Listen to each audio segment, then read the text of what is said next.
마가복음 신약성경 마가복음 12장 18절부터 27절에 있는 말씀까지 읽겠습니다. 마가복음 12장 18절부터 27절에 있는 말씀. 부활이 없다 하는 사두개인들이 예수께 와서 물어 이르되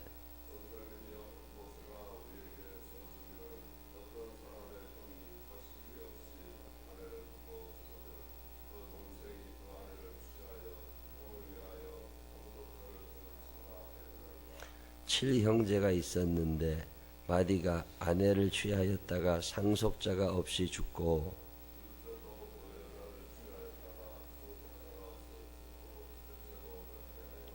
일곱이 다 상속자가 없었고 최후의 여자도 죽었나이다.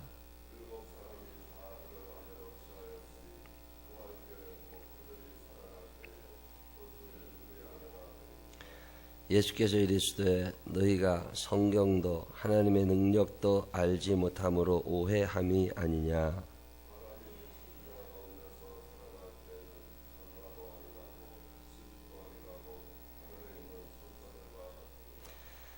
죽은 자가 살아난다는 것을 말할진대 너희가 모세 책 중 가시나무 떨기에 관한 글에 하나님께서 모세에게 이르시되 나는 아브라함의 하나님이요 이삭의 하나님이요 야곱의 하나님이로라 하신 말씀을 읽어보지 못하였느냐. 하나님은 죽은 자의 하나님이 아니요 산 자의 하나님이시라. 너희가 크게 오해하였도다 하시니라. 아멘. 살아계신 하나님의 은혜가 우리 모두 함께 하시기를 주님의 이름으로 축원합니다. 공사하는 중이라 어수선합니다. 이번 일주일은 내내일 것 같아요. 금요일은 넘어가야 저 뒤에 있는 유아실을 다 치우고 저기부터 깨끗이 공사를 하면 저기서 새벽 기도를 드릴 수 있지 않을까 싶었는데 뭐 이렇게 하면 여기서 드릴 수 있겠더라고요. 페인트 칠을 하는 중이에요. 교회가 이제 7, 8년 지나서 8년 2009년 4월에 우리가 여기 왔으니까 부분 색깔이 좀 이상해지고 우리 눈에는 그런 게 잘 안 보이는데 그런 게 또 보이시는 분들이 있어요. 그런 분들은 이게 불편하거든. 이렇게 깨끗하게 좀 하자고 그래서 공사를 지금 합니다. 오늘이 수요일이니까 목요일, 금요일 정도면 끝나서 다음 주 월요일부터는 아마 깨끗하지 않을까 그렇게 생각이 됩니다. 좀 냄새도 나고 불편하시더라도 조금만 참아주시면 좋겠습니다. 어제 유아실 뒤에 색을 다 칠했는데 아주 깨끗하고 좋더라고요. 애기 엄마들 앉아서 참 좋겠다 싶어요. 1층 카페, 키즈 카페 만드는 것도 이제 거의 다 끝나갑니다. 그러면 동네에 계신 분들도 아무 때나 오셔서 차 한잔 마시면서 애들하고 같이 얘기할 수 있지 않을까 그런 생각 좀 해봅니다. 하나님의 성전이 좀 깨끗해야 좋은데 뭐 요즘 자기 집도 청소들 안 하고 사니까 지저분해가지고 깨끗하게 해야 될 필요가 좀 있을 것 같아서 이렇게 바꿉니다. 오늘 우리 읽은 성경 얘기는 부활 논쟁 얘기예요. 예수님께서 지금 예루살렘에 계시지 않습니까? 예수님께서 예루살렘 성전에 들어가셔서 거기서 이제 마지막 십자가를 지시는 장면, 그 직전에 있었던 여러 가지 얘기들을 누가복음 12장에 쭉 얘기하는데 어제 그저께 우리가 얘기한 거는 헤롯 땅과 바리새인들이 같이 와서 가이사에게 세를 바치는 게 옳으냐 그르냐. 헤롯 땅 사람들은 정부의 친정, 로마하고 헤롯하고 이런 사람들 정책을 따르던 사람들이고 바리새인들은 그러지 않던 사람들이라 그 둘 사이에 서로 다른 한 문제를 가지고 다른 얘기를 하는 거죠. 가이사에게 세를 바쳐라. 가이사에게 세를 바치지 말아라. 그럴 때 예수님께서 가이사의 것은 가이사에게 하나님의 것은 하나님에게 드려야 된다. 그런 말씀하셨고 오늘 우리도 하나님의 것인 줄 뻔히 알면서 떼먹고 있는 것들이 얼마나 많아요. 그런 것들에 대해서 말씀을 드렸습니다. 오늘 얘기는 이제 사두개인들이 또 찾아온 거예요. 이 사두개인이라고 하는 사람들은 현실주의자라고 보시면 됩니다. 이 땅에서 잘 먹는 게 중요하지. 이 땅에서 잘 사는 게 중요하지. 천국은 무슨 천국. 오늘 내가 편한 게 중요한 거지. 나중에 그건 소용없는 일이라고. 오늘이 중요한 거라고. 현실주의.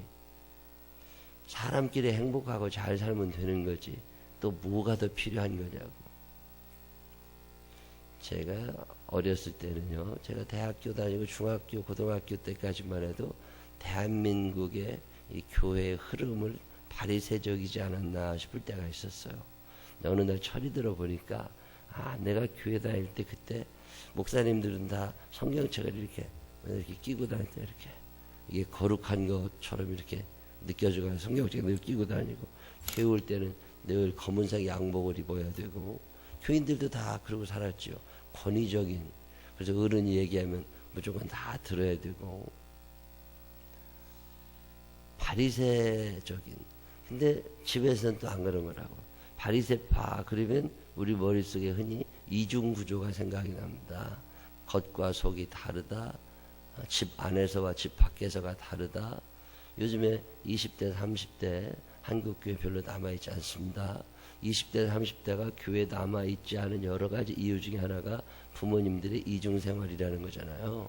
부모님들이 집에서 보는 엄마와 교회에서 보는 엄마가 다르고, 집에서 보는 아빠와 교회에서 보는 아빠가 달라서, 또 말하는 것과 행동하는 것이 달라서 자녀들이 사춘기를 겪으면서 혼란 속에 빠진다는 거죠.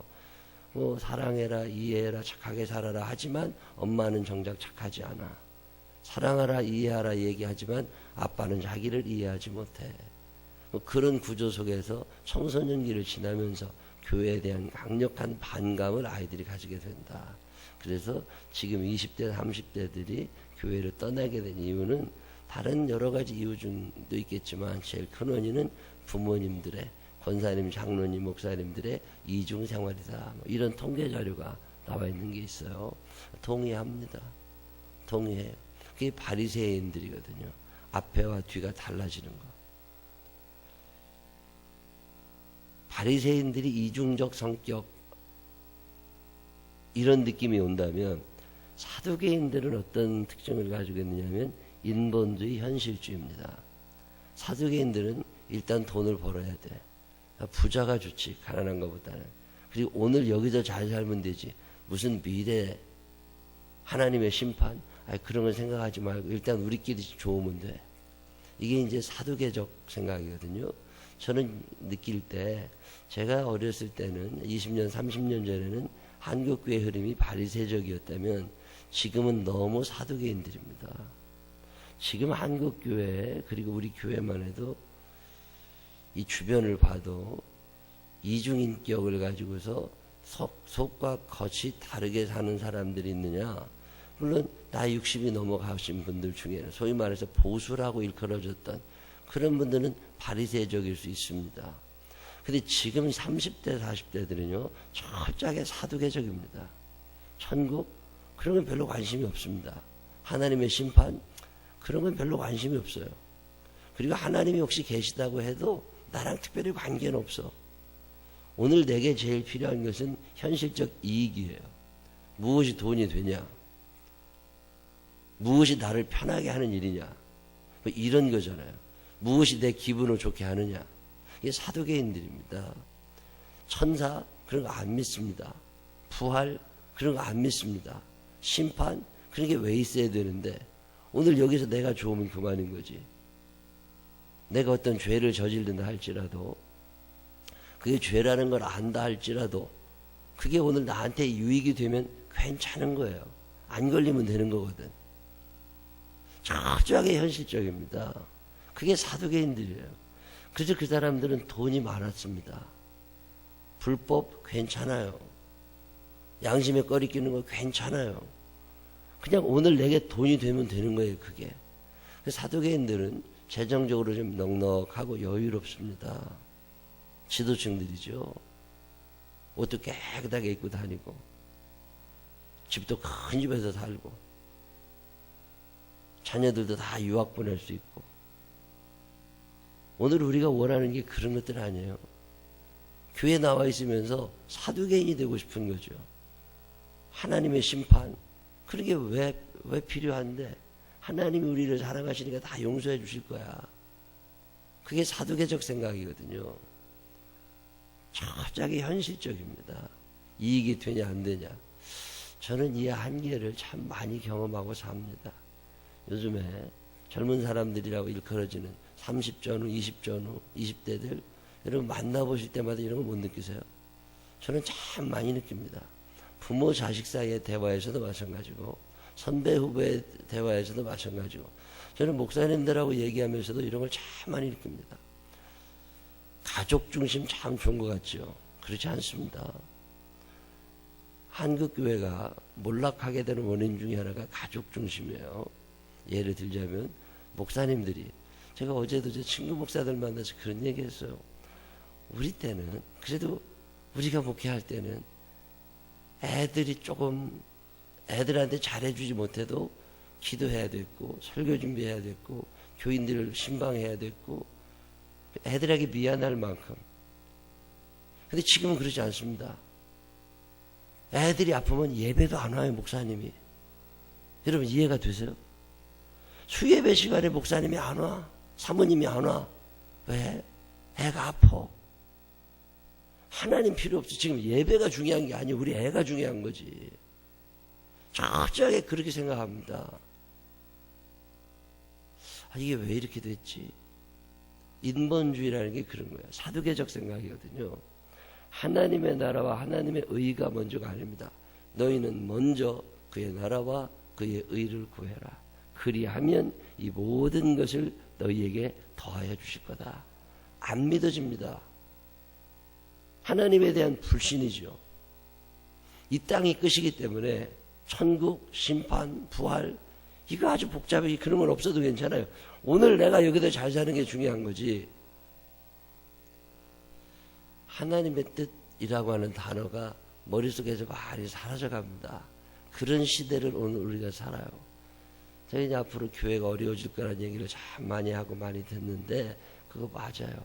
목사님들 머릿속에, 지금 이제 젊은 목사님들 머릿속에 하나님과 교회보다는 나 자신과 가정이 먼저 들어가 있어요. 이건 굉장히 위험합니다. 하나님이 우리는 늘 먼저였다고. 교회가 먼저였어요.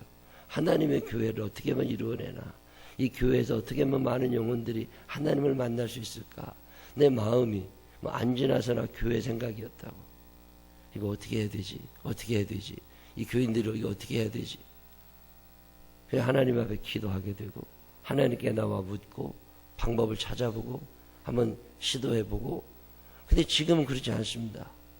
지금 목사님들은 그 고민하지 않아요. 어디가 월급을 더 많이 주나. 늘 교회를 옮길 수 있어요. 회사 옮기듯이. 이게 아닌데, 아닌. 그치만 어떻게 해요? 생각이 그렇게 된 걸. 종교개혁이라고 하는 게, 마틴 루터가 종교개혁을 일으킬 때 그의 머릿속에는 세 가지 단어가 있었습니다. 그 중에 하나가 은혜라는 단어예요. 은혜. 우리가 내 공로, 내 노력, 이게 아니라 은혜로 구원받는 거다. 하나님의 은혜로 솔라 피데, 솔라 스크립투라, 솔라 그라티아 하는 이 은혜라, 은혜. 하나님의 은혜가 나를, 내 노력이 아니라는 거야. 내 삶의 기준이라는 게 있는데 그 기준이 성경이라는 거야. 오직 성경. 하나님이 뭐라고 말씀하셨느냐. 그게 중요한 거지 다수의 뜻이 중요한 게 아니라는 거야. 왜 순교를 하게 되죠? 왜 야고보가 순교를 하고, 왜 베드로가 순교를 하고, 왜 안드레가 순교를 하고, 왜 도마가 순교를 하고, 왜 요한이 왜 순교를 해요? 다수의 뜻과 내 뜻이 맞지 않은 거야. 대다수의 사람들은 하나님의 뜻대로 살지 말라고 말할 때, 대다수의 사람들은 그렇게 살면 안 된다고 말할 때, 이 순교자들의 공통점은 예수님은 이렇게 말씀하셨다는 거예요. 그래서 내가 예수님의 말씀을 지켜야 된다. 그래서 주기철 목사님 같은 분이 순교하는 거잖아요. 다수가 진리일 것 같으면 순교가 왜 나옵니까? 대부분이 원하는 대로 살면 되지. 국민의 뜻이라는 게 늘 옳은 게 아닙니다. 미혹의 영은요, 참 위험한 거예요. 집단 최면에 걸리는 것처럼 미혹의 영이 사람의 생각을 움직입니다. 드라마를 너무 열심히 보다 보면 그 드라마 극작가의 생각과 내 생각이 같아지는 거 아세요? 텔레비를 많이 보다 보면 텔레비 그 PD들의 생각이 내 생각이 되어버립니다. 그냥 쇠뇌당하는 거죠. 뉴스를 자꾸 보다 보면 뉴스를 만드는 기자들의 생각이 내 생각이 되어버립니다. 성경을 전혀 읽지 않잖아요. 성경적 생각 자체가 안 되는 거라. 삶의 기준이 뭐냐? 하나님의 말씀입니다. 그래서 네가 하나님의 말씀 뭘 아는데 모릅니다. 그게 기준이 없어진 거죠. 다수가 진리냐? 그건 민주주의죠. 신본주의라는 건 하나님의 말씀이 중심이 되는 거예요. 다수가 다 옳은 거냐? 그렇지 않습니다. 대부분의 국민들은 어리석습니다. 저도 참 어느 날 생각해 보면 난 참 어리석다. 감각이 너무 떨어진다. 그럴 때가 참 많아요. 그런 사람들끼리 모여서 무슨 결정을 한 게 늘 옳은 건 아니라고. 애들끼리 모여가지고 아무리 결정을 잘해도 그게 아닌 것 같을 때 부모님이 야 그건 아닌 것 같다. 그렇게 하지 말아라. 이렇게 하는 게 좋을 것 같다. 그래서 어른들이 있는 거잖아요. 하나님의 말씀이 기준이면 사두개인들이 되질 않습니다. 왜 오늘 이 시대의 사람들이 사두개적일 수밖에 없느냐? 11조 생활을 하지 않습니다. 왜 11조 생활이 안 돼요? 내가 노력해서 내가 벌었는데 왜 하나님이 내 것에 손대려고 그래? 요즘 사람들은 권리에 얼마나 철저합니까? 의무라는 단어는 입력이 되지 않아도 권리에는 철저합니다. 아니 감히 하나님이 왜 내 주의를 뺏어 먹으려고 그래? 내 건데. 이렇게 된 거잖아요. 그래서 사두개인들이 와서 예수님에게 부활이 없다는 걸 증명해달라 그 말이에요. 부활이 없다는 걸 증명해달라. 이게 형사 취수제도라고 그러는데 형이 죽으면 형수를 동생이 데리고 살게 되어 있었습니다. 아이 그게 무슨 폐악무도한 짓이냐고. 동양 유교적 사고를 가진 사람들은 그렇게 얘기할 수 있지만 그 법은 참 좋은 법입니다. 지금은 부계사회, 우리나라 사람들은 아버지 중심이란 말이에요. 구조 자체가. 그러니까 이걸 제가 이해를 못하는데 이 당시는 모계사회입니다. 어머니 중심의 세상이거든요. 상속을 누가 받느냐의 문제예요. 이제 7 형제가 있었다. 근데 그 중에 맨 큰 아들이 결혼해가지고 부인하고 살다가 아들이 죽었다. 그러면 그 부인을 동생이 데리고 살아야 되거든요. 근데 단순히 그렇게만 생각하시지 말고 이걸 재산이라고 하는 측면에서 생각을 한번 해보시면 이해가 됩니다. 큰아들이 재산이 5억이 있었어요. 재산이 5억이 있었는데 부인이 같이 결혼해서 살다가 남편이 죽었어요. 그럼 그 재산이 누구 거가 돼요? 그 재산이 누구 게 돼요? 지금 우리들 생각에는 부인께 될 것 같지만 그렇지 않습니다. 소유권은 남자에게만 있어요. 그때 소유권은 남성에게만. 그래서 이 남편이 죽으면 그 재산이 부인께 되는 게 아니라 동생께 됩니다. 동생께 돼. 그러면 동생 입장에서는 형이 죽으면 그 재산이 내게 되니까 괜찮은 거라고. 그런데 예외가 있어요. 그 큰 아들이, 그 큰 첫째가 부인과 결혼해서 살면서 아들이 있잖아요. 그럼 그 재산은 아들께 됩니다. 상속이 아들에게만 이루어져요. 상속이 아들에게만. 아들이 없을 때 형제에게 이루어집니다. 부인에게는 상속이 안 이루어져요. 그러면 남편이 죽으면 부인은 어떻게 살아요? 거지 되는 거죠. 그날로 쪽박 사는 거예요. 그래서 모세가 이런 불합리한 것을 개선하기 위해서 만든 법이 뭐냐면 형이 죽으면 동생이 형수를 데리고 살아요. 그러면서 형수에게 아기를 낳게 해줍니다. 그럼 이 아들은 누구의 아들이 돼요? 둘째 아들이에요? 큰 형의 아들이에요? 내용상으로는 둘째 아들입니다. 형수와 내가 결혼해서 아이를 낳았으니까 이건 내 아이라고 동양적 사고는 그렇게 하지만 성경은 뭐라고 얘기하냐면 그 아이가 내 아이가 아니라 목에 씨는 엄마를 통해서 내려오기 때문에 형수의 자식이 돼요. 내 아이가 아니야. 그럼 그 아이는 누구의 아이가 되냐면 형과 형수의 아이가 됩니다. 내가 형수와 같이 잠을 잤어도 내 아이가 아니라 형과 형수의 아들이 돼요. 여러분 이해가 되세요?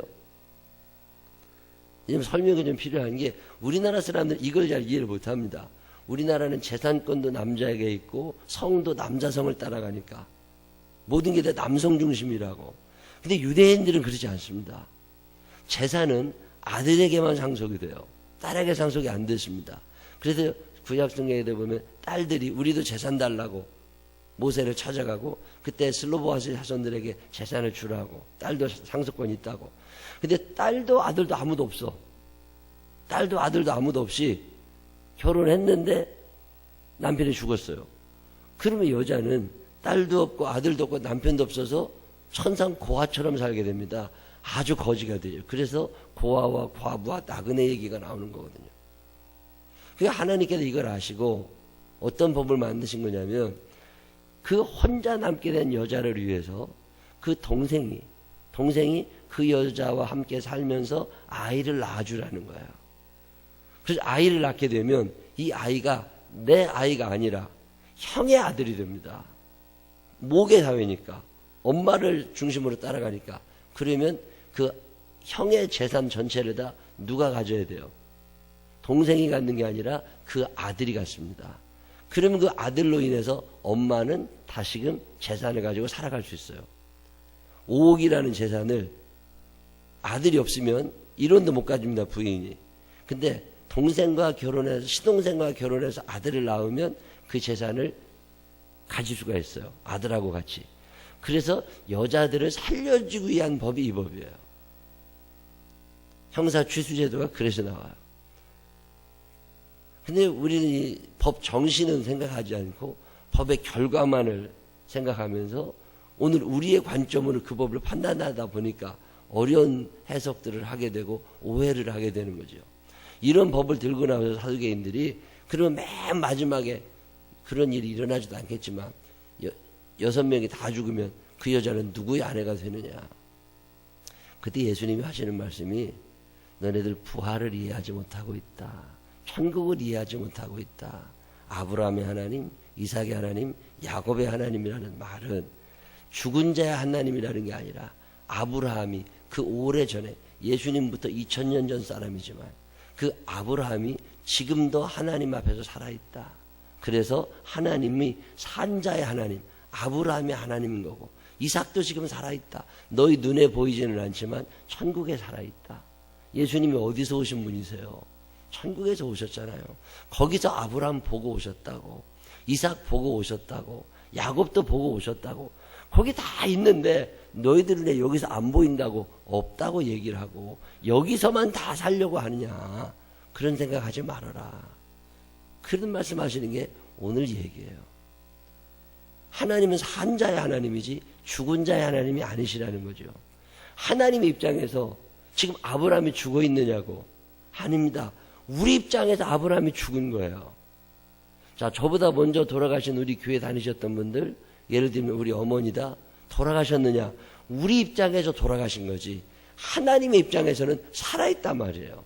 그래서 하나님은 산자의 하나님이시라는 거예요. 그러니까 너네들이 여기가 끝인 것처럼 오늘 내가 권리만 주장하고 살고 돈이 제일인 것처럼 살고 사람 다수의 뜻이면 제일인 것처럼 살고 이 어리석음에서 벗어나서 하나님이 살아계시다. 하나님의 말씀은 여전히 유효하다. 그러니 너희가 하나님을 의식하고 살아야 되고 천국을 바라보며 살아야 되고 그 심판날을 바라보며 살아야 그래야 인생이 제대로 가는 거지. 너희가 오늘 여기가 제일인 것처럼 수단 방법 가리지 말고 돈이나 벌어서 살고 수단 방법 가리지 말고 이익을 취하고 나 편한 대로 내 기분 좋은 대로 감정에 이끌려서 그러고 살지 말라는 거예요. 돈 몇 푼 때문에 양심을 포기하지 말라는 거예요. 바른 길을 좀 가보라는 거죠. 참 답답한 말씀 아닙니까? 예수님이 오늘 이 시대에 오신다면 바리새인들 때문에 화나실 예수님이 아니십니다. 지금은 사두개인들이 너무 많아진 거예요. 천국 안 믿습니다. 하나님의 심판 안 믿습니다. 그리고 귀찮아요. 교회에서 헌금하라고 그래요. 헌신하라고 그래요. 안 나옵니다. 교회에서 내가 뭘 뜯어먹을 게 있을 때만 교회를 나와요. 참 어리석은 사람들입니다. 그렇지만 하나님은 산자의 하나님이시라. 그들이 죽은 것 같지만 지금만 살아있는 게 아닙니다. 이 땅에도 그냥 잠깐 눈 감았다 뜨면 천국인 거라고. 살아있는 거라고 여전히. 눈 감았다 뜨면 지옥인 거라고. 여전히 살아있다고. 그러니 신앙생활을 이 땅에서가 끝이라고 생각하지 말고 저 천국을 바라다 보면서 좀 길게 좀 봐라. 이런 얘기 하시는 게 오늘 본문에 있는 말씀입니다. 오해가 너무 심하다는 거예요. 마틴 루터가 성경이 중심이 되어야 한다. 참 공감이 되는 얘기입니다. 오늘 우리의 기준이 뭐예요? 텔레비잖아요. 텔레비가 우리를 세뇌시키는 대로, 기자들이 말하는 대로, 드라마 극작가들이 말하는 대로, PD들이 유도하는 대로 우리의 생각이 이렇게 달라져 버려가지고 다수가 진리인 것처럼 아닙니다. 하나님의 말씀만이 진리임을 믿으시기 바랍니다. 예수 믿는 사람들은 하나님의 말씀이 기준이 되는 사람들이에요. 그러면 오해할 일이 없습니다. 천국이 있다는 거, 부활할 거라는 거, 하나님이 산자의 하나님이라는 거, 1000년 전, 2000년 전에 죽은 사람이라 할지라도 우리 입장에서 죽은 거지 하나님 입장에서는 여전히 살아있는 사람들이라는 거. 사두개인들은 현실주의자입니다. 인본주의자들이에요. 편리주의자들입니다. 오늘 우리가 그래요. 2017년 오늘 우리의 신앙생활은 편해야 돼요. 사람 중심이 돼야 돼요. 하나님 중심이어야 되는데 그게 참 아쉽습니다. 우리가 살아가는 날 동안 이 생각을 좀 바로 해서 좀 힘들더라도 하나님의 뜻대로, 좀 현실적으로 어려워지더라도 하나님의 뜻대로 저 천국을 바라다 보면서 하나님의 뜻이 우리 가운데 이루어지는 그런 사람들이 되시기를 주님의 이름으로 축원합니다. 기도하십시다. 하나님 아버지, 참 답답한 시대를 삽니다. 다수가 진리가 되어버렸습니다. 하나님의 말씀이 진리인데 다수가 진리가 되고 하나님의 뜻이 이루어져야 되는데 사람의 뜻이 이루어집니다. 천국도 잊어버렸고 부활도 잊어버렸고 심판도 잊어버렸고 지옥도 잊어버렸고 그저 오늘 우리 눈에 보이는 세상이 다인 것처럼 돈이 제일인 것처럼 사두개인이 되어 살아갑니다. 하나님, 나는 사두개인이 아닙니까?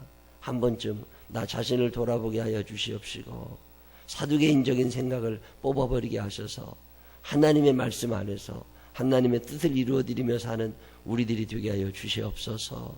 특별히 우리의 자녀들이 하나님을 알게 하여 주시옵소서. 하나님의 생각을 알게 하여 주시옵소서. 너무 세상적으로 살지 않게 하여 주시옵시고 저 천국을 바라볼 수 있는 믿음의 사람들이 되게 하여 주옵소서. 예수님 거룩하신 이름으로 기도드렸습니다. 아멘.